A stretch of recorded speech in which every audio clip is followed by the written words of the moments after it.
everybody. Welcome to my channel. My name is Margaret Pernard. Thank you for coming by. You're on Booktube and you're on a Fireside Chat. So hello, and welcome. I've got a lovely creative guest. So Hannah, say hello and give us a little taste of your channel and where you're coming to us from. All right. So, hi, I'm Hannah. I am coming to you from Spain. It is 2 a.m. So, good morning, everyone. So my channel is Savage Reads, and I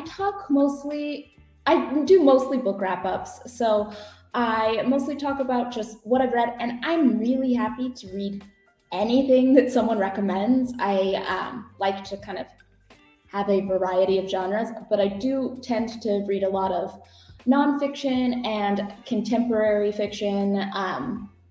I love just a really good suspense every once in a while too. But I'm really happy with whatever book I can find as long as it's good. Nice. Yeah. And one of the reasons why I picked Hannah's channel out to ask her to be on the Fireside Chats. Well, number one, I tried not to inconvenience people in the Western European time zones by asking them because I knew it would be a bad time zone, but I didn't know where she was. So I asked and she said yes, and then I found out it would be 2 a.m. and I was like, oh, overachiever. So extra gold stars for Hannah. But also because I follow her channel and she has like the coolest covers and there's a lot of overlap in tastes, and so I was like, okay, this is definitely someone whose recommendations I want to follow and watch, and has really interesting books to talk about that I don't always get to, because I think you're more centered on more contemporary and new reads, and I am more centered on backlist and queen of books you've never heard of. So but yes, I am also a historical fiction and fantasy writer. And so the reason I'm doing these Fireside Chats series for the month of August and inviting a creative guest on every weekday, Monday through Friday at 5 p.m. Pacific time, is because I am trying to combine an interview and like a fun inspiration kind of live stream with a work session and a get your butt in the chair and do the thing you know you're supposed to do session. So Hannah's going to be here to help me with that. So what have you consented to work on during this session? And maybe we could dive into like questions about that. Okay. So I have a friend who has been writing a book for a while, and he sent me the first half, and he would like me to go through and read it and give him some feedback. And he said, be brutally honest, feedback on voice, on characterization, on anything, basically. It's pretty broad. And I would really love some feedback for me on how to give that feedback. What kinds of things should I be focusing on? What should I be looking for? And how to do that in like a positive way, and also in a useful way. Should I be going page by page, or just saying, in general, you should be looking for this as you go through the book? I feel like I have some questions there. All right, and we have some writers in the live chat, so I'll go and say hello to some of them. And maybe they will weigh in with some tips for giving feedback, because I know I've heard them talk on this topic. Before I sort of give my 2 cents, but I'll give them some time to do that. I wanted to say hello to the people in the chat. Felicia is here. RC was here. And Cat's Novel Adventures is here for her first live Fireside Chat, which is awesome. Cat's going to be on Friday. So hello, Booktube guest. Very exciting. Anita A.F. Stewart is here to say hi. Cynthia, also going to be on later, a Booktube guest. Book Whimsy, I love your channel too. Cool Gamer saying hello, and hi Hannah. So there we go. So feel free to pop advice down in the chat or in the comments if you're watching on the replay. And what I would say is, as an author, when I ask for feedback, it's very important for me to specify what I want in return, because I don't want people wasting their effort and giving me something that I can't use, right? Because like you're doing the work for free for a friend, you want it to be what you need, right? So if your friend said the voice, the pacing, the world building, that's a lot. It sounds like he was asking for a lot of different like pickers, right?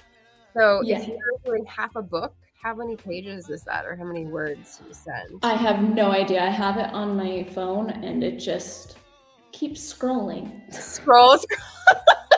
I don't know. I need to pull it up on my computer. I don't know what it is, but okay. It's a lot. So like if you're thinking it's going to be like 100 pages because it's like a good chunk of a book. Yeah. You definitely want to kind of look at all the things at once because you're not going to be able to go through different passes because you're busy and you have a life and like this isn't your job, right? Yeah.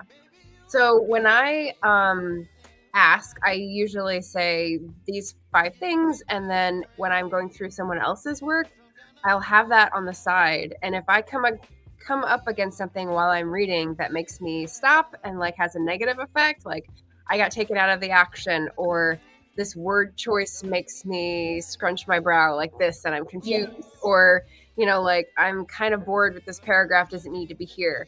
I'll kind of like, if it's digital, it's different. If it's on paper, I'll put like a little tick mark and say like my little words to myself, you know, bored, or that sounds really harsh, but he did ask for brutal honesty, right?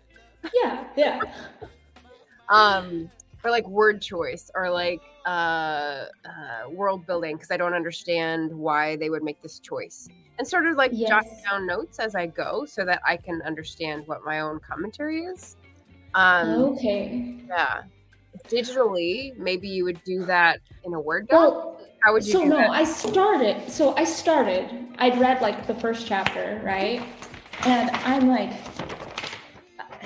writing all sorts of things, and I'm worried I might be going a little too detailed, you know? Like I'm like, all right, this is how you said this. It needs to be cut apart and said this way. And I'm like, maybe that's a little too much, but it feels like it needs to happen.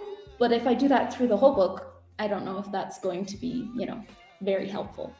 Yeah, it might be overwhelming to receive that. Like for me, I don't see things in a way that I can structurally edit. So like he may be totally different, but if I get like this piece at the front would be better here at the beginning of chapter 2 or something like that. Like my brain doesn't work that way. So I'd be like, okay, and then like experiment, and you know, like that's just not how I would offer it. So, but if you are jumping to structural, like moving around edits, maybe they're not super structural. So like I'm not going to give a specific example from his work, but for example, if there's a paragraph, I'm not saying take the entire paragraph and move it to the beginning of the book. I'm more saying, okay, if you take this paragraph and start halfway through the paragraph where the action is, it's going to be way more exciting than whatever that half was at the beginning. You could put that,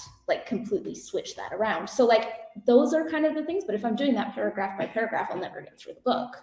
Right. Okay. So if you're doing that level at the first chapter, I would say if you do it twice and say, cut to the action in this paragraph, maybe after that you say, cut to the action, and don't like actually I don't have to right because then specific. Then the author should be getting the point that in general, when he goes through and does his next like draft, he should like see that himself. If you're training him and saying general edit, then he'll be able to see it after a few examples. Does that make sense? Yeah, that makes a lot more sense if I can just kind of come up with some good examples and then have them work throughout. Yeah, that's great. If you start it out really specific, then maybe like if you have if you follow it up soon enough so that you can keep that in your mind of what you've already said, you can sort of like draw back and say, okay, so now we have these notes I've already given, and I can keep my eye out for anything that's new or different. Yes, I don't want to be redundant. Yeah. Okay. So awesome. So you're going to be giving feedback to your friend's work, which is awesome. It'll be fun. You're a good friend. And I just wanted to check in with the chat. Cynthia says, I'm too used to giving feedback to students who need to build their confidence, so none of my advice is relevant. Okay. So yeah, maybe Cynthia would be giving like the positive sandwich advice. So one of the things we did for the first page critique during the AuthorTube writing conference, we did like a live 1-page critique session. And she was telling the people who were on the panel to give like a positive and a you could improve and another positive, sort of like a sandwich, a compliment sandwich kind of approach. And that would be great for people who need to build their confidence. Well, and that still is probably a good approach, I think. People like to hear what's good about things. Right, for sure. So yeah, your edit letter could probably come after you've gone through all the work. So once you have like, these are all the things that I've noticed that took me out, that are bad, that negative, blah, blah, blah. But like, then you have the whole picture, or at least half the book of the whole picture. And you can say, oh, I'm really intrigued by this. This character really has me rooting for them, like the positive things. Sprinkle them out like Fairy does. Good idea. So Leslie's here to say hi, and Martha Jones. You know how some authors say they want criticism and genuinely want it, whereas others ask for criticism when they want praise. It sometimes helps the reviewer to say upfront which you are. That is really good advice, actually. True. But you'll know your friend. You're probably like, you know where he falls on that. We'll see. Okay. Cross my fingers that I know. Yeah. And then Anita's saying, seconding that. Awesome. Thank you, Anita. Margaret's advice is solid. I do much the same thing she suggested when doing manuscript evaluation. Sweet. Excellent. Yay. Okay. So I've got a good foundation for what I need to be working on. Okay. All right. So hopefully you'll be able to like draw back and not have to like concentrate so hard about all the details. Oh, I'm a detail person. I have a hard time not concentrating on details. But the person receiving the feedback is going to be over. They don't need it. No. You can do that, but then like when you gather it to like validate. Yeah. No, it's good advice. I will try not to, micro evaluate everything. Sweet. Okay, so I'm going to give us a first round of 15 minutes, which means we're going to be work in progress for the next 15. I'm going to go ahead and mute myself, give us a little crackling fireplace for our fireside chat work session. And yeah, we'll see you in 10 minutes. Okay.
right, we're at half past.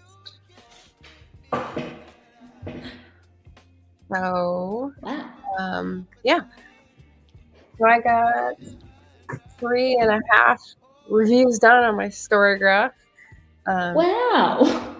I'm just like, I've already got all the box checked. Just pumping those out. Written review part, yeah. I'm trying to remember like 4 months ago. Oh, I've got a list. Oh, how do you do that? I can't remember books from more than like a week ago, which is why I have my Booktube channel, right? Right. Well, see, I turned down pages, and so I just took a quick like tour of the pages that I turned down. The top means something I liked, the top means something I didn't like. That gives me like a general view. Yeah. So I'm guessing those aren't library books. No. No. Good point. I do sometimes send down corners, but I return them to the regular position before I return the book. Is that bad? I don't know. I've done ebooks for so long, I've lost all sense of library etiquette. Well, we'll see if I get lambasted in the comments later. Oh, speaking of comments. So as part of the Fireside Chats, I'm doing a secret giveaway of bookish swag. So it'll depend on who you are and where you are. If you're in the US, I can send you a physical package. And if you're not, I will be sending you digital with like first-class mail stickers and fun stuff. But to enter to win, you just put someone's favorite word who's been a guest in a comment after the live stream is over. What's your favorite word of the day, Hannah? Well, my favorite word for now is ineffable. Mostly because, you know, the new season of Good Omens came out. So, which I haven't seen, but I've seen plenty of memes for, and I can appreciate that. Yeah. I mean, it was great, and I'm devastated, and my life has ended. So, skull emoji here.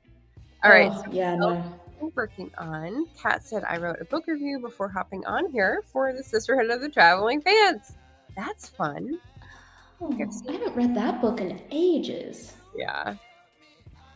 Hamilton Thompson. Good evening, Margaret. Good morning, Hannah. Yeah. Oh, thank you. Martha says naughty books, trying to play matchmaker between Lamia and Medusa. Excellent. She's drafting. I think that means she's drafting. Okay. Julian is here. Hello. Hi. Nice to see you. And Paul says, Margaret looks like it's one. I mean, this one? I mean, I could see. You can blame it on the cat. Yeah. Well, it's an appropriate book to be chewed on, right? So, yeah. The cat doesn't chew on books. It just like rubs its cheek on the corners of everything, which doesn't really damage anything unless it falls over. I don't know. I remember I checked out a library book years and years ago, and I opened it up when I got home. Each page was filled with cat hair. That ruined the book for me. Ooh, yeah. It was weird. So bad. That's weird. It's very strange. I don't know what they were doing with that book, but can't have been anything good. Are you sure it was cat hair? Maybe it was in like a rabbit cage or something, and it was. I mean, maybe. I don't know. I was like a teenager trying to check out some fantasy book, and that's what I got. Interesting. YA fantasy. Okay. So I'll just remind folks, ineffable is Hannah's favorite word of the moment, inspired by, and now I've forgotten his name. So David Tennant recently featured in my 10-year anniversary stream because one of my pie in the sky author goals is that he will read my trilogy and recommend it to people because it's basically his family history by accident. Okay, wait, no, Kate, I haven't read it. Tell me what is your trilogy, because now that I know that's going on my list. Wait.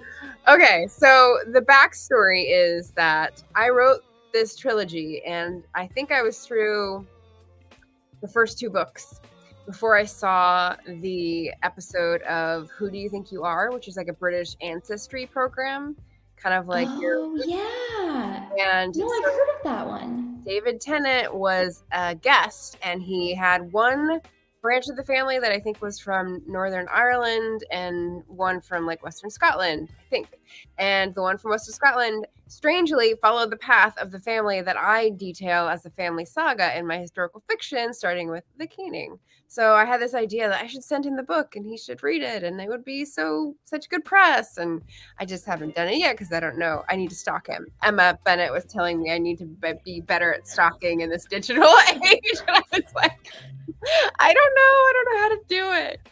So yeah. Okay. Well, that was actually one of my questions for you. Is I was like, okay, which one of your books should I be picking up? Like, what's all right? Now I know.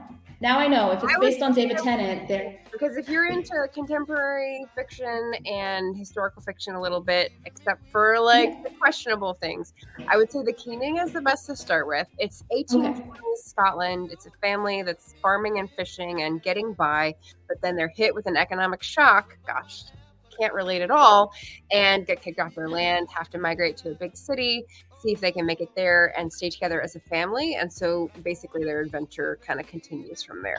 Okay. All right. Yep. All right. Sold.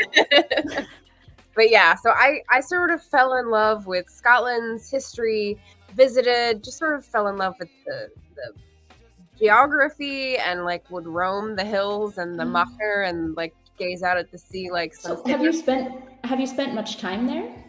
Yes, I have visited several times over the years on research trips on my own, and just like hung out, gone to museums, like the really small museums that no one's heard of, and like totally geeked out. So it was really fun.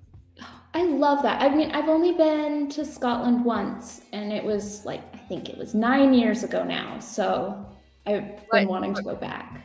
Stands out in your memory? Okay, there was this abbey. It wasn't actually in Scotland. It was on the way from England into Scotland, and it's called Fountains Abbey. Okay. And it's like this super old abbey, complete ruins, but you can go like walk through this field and like climb up on them and go like wander around through it. It's amazing. Awesome. That was one of my favorite places. Yeah. Yes. And I love that feeling of having the ruins of something and being intrigued by like another age that left its mark on ours, but means something totally different, you know? So my mom used to love reading the Anita, help me, I just blanked. Brother Codfile mysteries.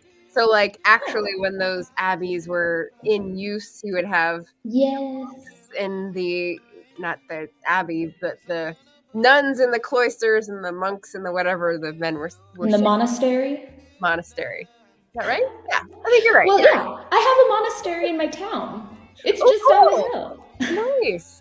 Is it a ruin or is it still working as a monastery? It's still working. They're doing some renovations. So, wow. But like, it's been there for hundreds of years. Yeah. Very cool.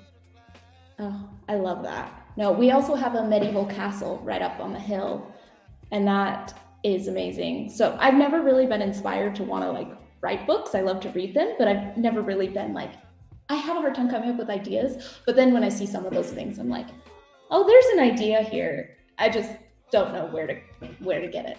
Right. Well, what you could do is like Google that plus fiction, because I've done that before too when I'm researching and I want to get like someone's fictional idea of like, I don't know, what was I looking for?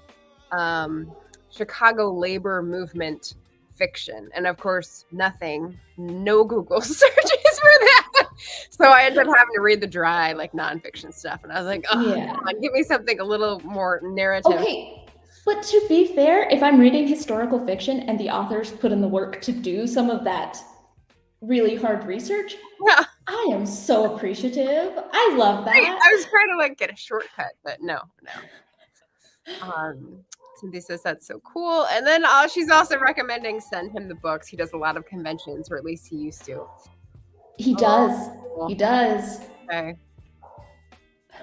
So I should find a convention that he's going to be at and just send it to the hotel care of David. No, you should sign up for the convention, stand in line, and then hand it to him personally. That is not a bad idea, you know, and it may be $500 for the convention well spent. I'm sure there's a Doctor Who convention somewhere. That's true. And I mean, it's a pretty big deal. And I think he returned as Doctor Who, or is going to sometime. Is he? recently. I mean, for like a special episode or something. I don't really know. I haven't followed Doctor Who in a little while, but I've seen like some sort of poster with him on it. So Yeah. At the beginning of the pandemic, he actually did a Shakespeare recorded. I think it was at the beginning of the pandemic. For the pandemic, it was like a recorded version of Much Ado About Nothing, and I watched that. It was so good. It's amazing. I loved some of that stuff at the beginning of the pandemic when it's like people were just like, we get kind of content. Yeah, it was pretty good. It was amazing. Yeah, I mean, David Tennant as Benedict. Please give me more. So yeah, yes, stuff. That's amazing. All right. Yes, Jolene likes your idea to haunt him at a convention. All right, it's going on my list. Thank you. Thank you for the good advice. How did you do on your work session? I want another 15-minute session so we can get some more work done. But how did it go? Do you have like more nuance or questions? Well, so far, I feel like it's been pretty helpful because I got through chapter 2 and chapter 3 is going by really quickly. And I think it's because the issues that I see are ones that I've already talked about. And so I can just relax on those and kind of move forward because I'm like, I've already talked about it. I don't need to fix this. Just keep going. And so it seems to be going pretty smoothly that way. Good. Okay. Well, I'm glad that was sort of like smoothed out. I figured that would probably be the case. So yeah. That was helpful. Very helpful. All right. And it's going well. Like you're enjoying reading? Yeah. It's pretty good. It's better. Can ask. What genre is it? It's like a fantasy with a whole world being built, you know. Nice. Kind of Brandon Sanderson-esque, I think, is the goal. But no, this is much better. I read a friend's book in Spanish a little while ago. I could not give good feedback on that. I'm like, it's a book. I don't know about the prose or whatever. No, it's like, I kind of understood it. I got through it. Yeah. Oh, man. So it's better than that. Yeah. Cool deal. Okay. So, let's go for another 15-minute session before we have to close out. We might run over a couple minutes just so we can like get a little bit more chat in. Yeah, I still have questions that you're supposed to answer for me. So yeah, as long as you want to stay up, I will still be here to chat after. I just want to like get our promised 30 minutes of work session in for anyone who is attending for that. So all right, deal. Yeah. All right, so 43, 58. I can do math. Okay, we'll pop our fireplace back up. Yeah. Okay. So I'll mute myself and see you in 15 minutes. Okay.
some kind of butterfly.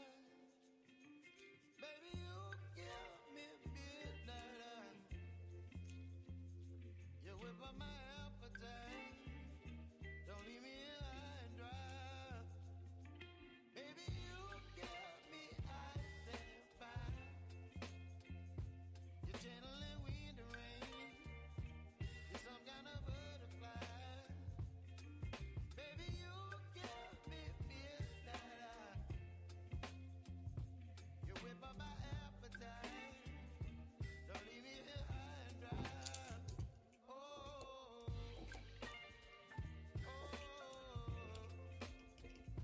oh,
baby, you give me ice and fire.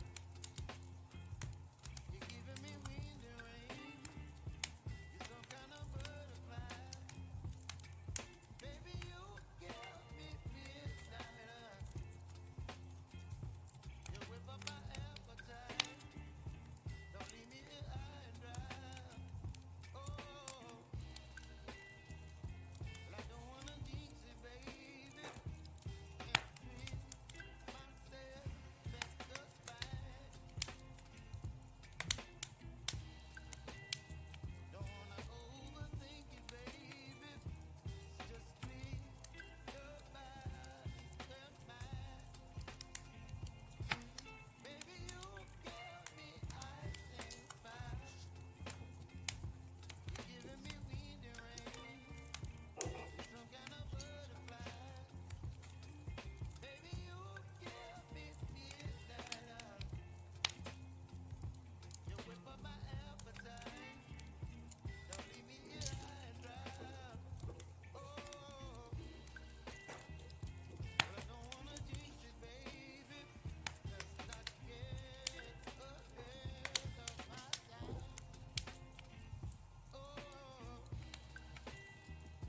but I don't wanna miss you, baby. So I stand up and speak just my mind. Oh,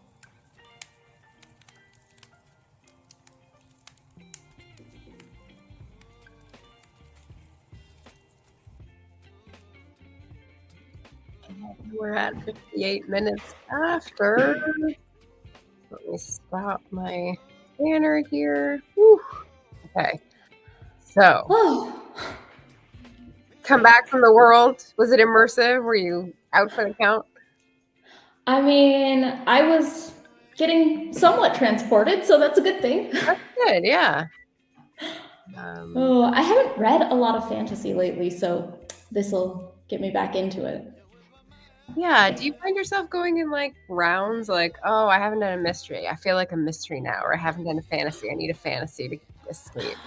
You know, I think it kind of depends on like what I need mentally, you know? If I'm feeling like, wow, I'm not learning and growing and I wish I was developing myself more as a person, Yeah. I'll be like, oh yeah, nonfiction and even like contemporary fiction, if it's more serious or literary, I might go for something like that. But then if I need something maybe more escapism, I might turn to more of a fantasy, or, you know, I think it's more my mental state. Yeah.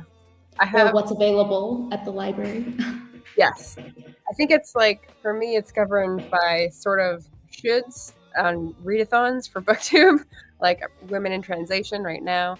But there's always so many nonfiction that it's like on my shelf staring me in the face that it's like, okay, can I handle the nonfiction that I have to read right now? Yes or no? And if it's no, then like, okay, well, what else am I going to slot in? Am I going to stay on the should with a women translated book, or am I going to go with a, oh, I'm having an affair with a different book that I should be reading, and it's like a suspense mystery romance, all the books all at once.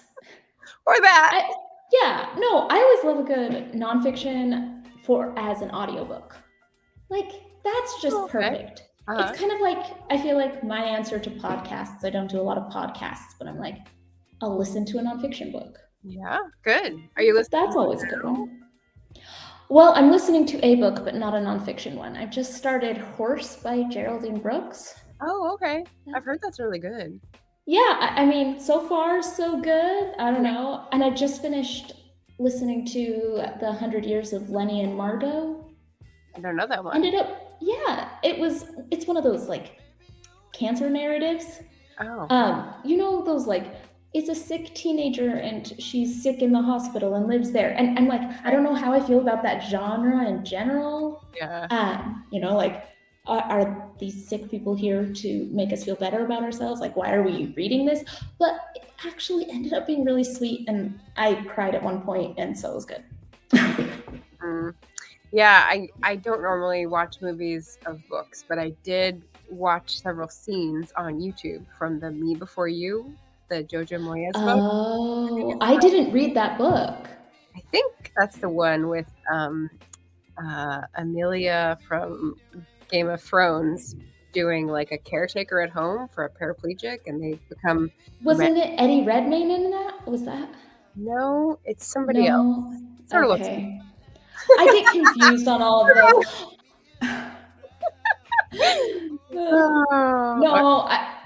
I don't know about that whole. There seems to be some sort of genre, and I just don't know about it. You know, sometimes. Well, what I took out of the scenes that I watched from that was like the importance of honoring people's own choices, even if they're not yours and not like typical conventional choices, and as well as like living life as much as you can while you can. So I was like, those are the two messages that I'm taking away that, you know, can come in conflicts, but also like are both important. So. And I think that the one that I just read, listened to, was very much in the trying to celebrate the life that you've had kind of thing. And so I really enjoyed that, and I thought that like there were a lot of really good things, and some of the like stories from the one lady's life were just heartfelt, and I was like, oh yeah, sob. Good, but it's good. Yeah. We had RC. My God, I got some wicked sunburn at work today. Were you working outside? Must have been, right? So put some aloe on that if you can, I would advise. And Kat said, I watched Hannah's recent wrap-up video. Oh, thanks. Nice. I did it before. It was great. Well, I filmed it against a blank wall, so it was really exciting. It's you in a frame. That's what makes it exciting. Yes. And Leslie says, Me Before You always makes me cry. Yeah. It's like a good cry, though, I think. It's for that reason that I haven't read that book. Yeah. I haven't read any. Don't make me cry. But we'll see. Okay, so we're over our times, but we got our sessions in. I got 10 more. Sorry, I got 6 more. So 10 total tonight. Little reviews done. I was gonna say you got 10 done in that. No, like I'm 2/3 at my list, so I've still got another third. So whoever else wants to do reviews during the month will help me get up to speed, get up to date. And you're like feeling good, well on your way. Kind of feel. I'm halfway through the section he sent. Nice. So and it's like 25,000 words is okay. So not that much. I can do this. I've got it. Feeling confident now. Nice. Good. That's what we like to hear. Oh, okay. So what question did you have? If you have one more, because I'm long-winded and may take like 10 minutes to respond to it. Okay, well, I mean, we talked about this before starting the live stream, but I just wanted to know a little bit about you as an author, your process in approaching historical fiction and doing it with a way that treats like historical events with dignity when they are sometimes, like horrible events. Like you go back and you're like, oh yeah, this horrible event or this took place during slavery. Are you using it in a way that's like dignified, or are you like, I'm throwing in a teenage love triangle in the middle of this horrible event because I can and it will get people interested? Like, how do you approach things historical fiction wise? So you make a lot of assumptions. So I'll roll with the assumptions that you're like rolling into this question here, which is that like maybe we grew up with, and I think I'm a few years older than you are, but like I grew up with plenty of young adult, I would say, historical fiction, where it was basically teaching us in middle school and junior high about history through teenagers growing up through other eras. And so like the Civil War or like the Oregon Trail or whatever American history things they could come up with, right? I mean, it's basically the American Girl doll books, right? Yes, that as well. I had an American Girl doll. Yes. We had Samantha growing up. Yes. That's one. Oh my God, this is funny. Yes, and so also like Revolutionary War with Felicity. So yes, you get it. Exactly. So that's part of what I love about historical fiction is that you're learning history while also sort of being able to relate to the main character. So now as an author, who do I choose to be the main character? That's sort of the first important decision, right? And so we were talking a little bit about American Dirt, and I think that conversation slices into this one in that, at least for myself, when I choose a main character, it's got to be someone who I feel I can speak for in a way that is not sucking the oxygen out of someone else's story. So example here, I was writing a book that was about Chicago and labor history and sort of 1893 World's Fair, and I was very excited to bring new things I was learning about in 2021 about the intersection of suffragists and racism in the World's Fair discussion, and how African Americans were excluded from the fair except for one day, and the sort of politics of all this and like the white womenness of it all. But when I tried to bring it in, I thought, oh, this character is going to discover that they have family that is Black in New York City and sort of go on this journey to discover this thing. And that's going to reflect on their earlier struggles. And so I had this planned, and then I was like, does that really make sense? Or is this like I'm trying to explore things and connect too many things, and like I don't know about that enough to really connect in a heartfelt way? And so that's why it's in a drawer, and I haven't found a reading that makes sense to me yet. But yeah, so that's my like, been there, done that, made a mistake, didn't publish it though. So, I mean, at least you were aware. Right. It's one of those like, go back and forth and you just sort of feel it out and you listen to what other people say about like, is this your story to tell? Or like, what research do you do to get the right feel or represent those voices that aren't represented in the publishing thing, you know? Yeah. So, yeah, really important question. But how do you figure out like what events to include? Because I mean, we discussed how sometimes things can turn into kind of trauma porn where it's putting all the bad things that could happen into one person. Mm-hmm. So we can all, and so like, how do you pick and choose like what events you want to go with and what's too much? Do you ever hit that line where you're like, I need to reel this in a little? And so that's almost a marketing positioning question, because if you were in dark fantasy or you're in dark romance, like that's kind of what sells, and that's kind of what people expect to read is like everything and a bucket of ice happens to this character, and like that's kind of what they want, because then they get the redemption and whatever that is interpreted to be for that genre. That is not my thing. So while my immigrant family does have a lot of crap happen to them, as Berna will tell you. Berna's Bookish Adventures, she was saying in her reviews that, like, yes, a lot happens to this family and, like, you feel really bad for them.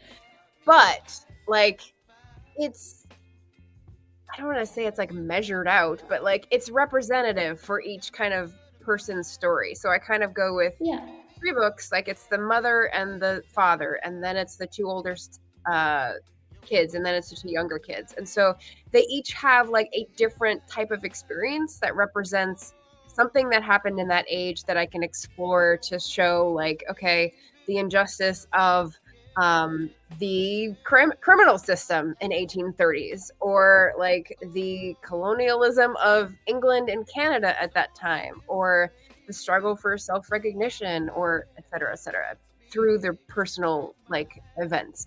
So when I decide on what happens to the person, basically I start with, this is what they want. They want a stable home. They want a loving relationship. They want happy, peaceful times, right? But they see that the same thing that happened to their family 20 years ago is now happening in their new situation, and they have a choice whether to be okay with it or to leave and say that this is not okay.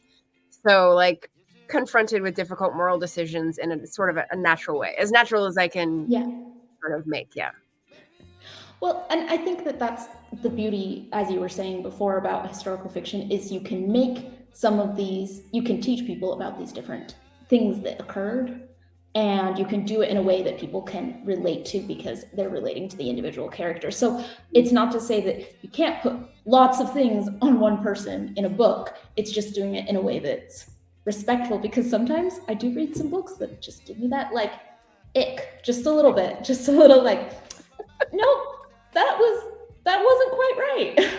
Yeah. I'm trying to, like, pinpoint in my life, like, why are some historical fiction books amazing and some of them, like, oh, no, that didn't work for me. So anyways, I appreciate your insight. Like, on the marketing positioning point, sometimes if you're going for something that feels more like a thriller, then you can appreciate, okay, this is kind of unbelievable that all these things happened at just this time, and, like, they get out in the end, and, like, by a hair's breadth. But it made it more exciting, and that's kind of what I was looking for based on the cover, based on what the blurb said, you know, what you were led to expect. But if you Cynthia has also read these books. If you look at the cover, you're not expecting, like, a thriller plot looking at the sea and the horizon, right? Yes. It's going to be a little slower and more considered and more like family saga drama rather than thriller. So I think meeting people's expectations is part of the deal. Like, you could look at something in a different context and be entirely happy with it, but not the way it was presented. Does that make sense? Yeah, no, I think that's really good to look at. I think, for me, I just like to review books and I like to read them, right? And so kind of being able to see specifically why I might be feeling a certain way about a book is very helpful to me. So marketing is really good to look at. Good stuff. Okay, so Kat wanted you to know she loved your wrap up, so well done. Oh, thank you, Kat. Can't remember what that's about. Maybe the reviews that I did. So catching up on Storygraph. Thank you. Kat says, I didn't have an American Doll. I loved the books, but I had a Cabbage Patch Doll. I did have one of those as well. I did not have one of those. Jolene did. I love this. This is like finding out the secrets of our audience. Oh, I still have my Cabbage Patch Doll, says Kat. I don't have any childhood toys. That's amazing. Yeah, I have some of the like little models. I think I have one like My Little Pony left, and one like little London double-decker bus that's on the bookshelf at home kind of thing. So. Oh, I have too many siblings, and all the toys went through all the siblings, and by the time, by the time I was an adult and thought, oh, I'd like this for my kid, they were long gone. Oh, they need to be made anew. But start again. Yeah, feels right. Well, we're 15 minutes after. I really have enjoyed having you on. I'm probably gonna, ask to continue this conversation in another venue, but for now, we've gotten our work done, and it's the middle of the night for you, so maybe you need to get some sleep. I mean, I did take a 2.5-hour nap today, so Okay, that's good. I'm doing great. But Glad yes, you got the nap beforehand. That's key. it was important, necessary. Awesome. Okay, well, you were concentrating on your YouTube channel, so I just want to make sure to direct people to Savage Reads. It's under her name there, and subscribe to Hannah's channel. She does great book reviews and wrap-ups, and maybe we'll be doing live streams in the future. Who knows? It'll be very exciting. But for now, I would just encourage anyone on the replay or in the chat now to leave a comment after we finish that has Hannah's favorite word in it to be entered to win the secret bookish giveaway. So that's just my encouragement to leave a comment down below. Thank you all for watching. I hope you got some reviews done or some drafting or editing done along with us. And anything that you wanted to leave the viewers with. Thank you so much for inviting me, Margaret. This is my very first live stream. I was saying I'm used to cutting out all the things that I say that sound stupid, and so just putting everything out there all at once. Yes. Nothing stupid, no notes, 10 out of 10. Well done. Thank you. Yeah. No, I appreciate it. Thank you for inviting me. Of course. So thank you everyone for watching. Like, subscribe. We'll see you all in the next Fireside Chat. Today is Tuesday, Wednesday. Tomorrow is Brie Bonomo. So I've got a TikTok up if anyone is on TikTok to see what we'll be doing. It's tarot prompts. So she's going to be drawing cards. I'm going to be drawing cards and doing flash fiction based on that. So we'll see. We'll see how that goes. But again, I'll see you again tomorrow. Thanks so much, Hannah, for being here. Thanks so much, viewers, for watching, and take care. Happy reading.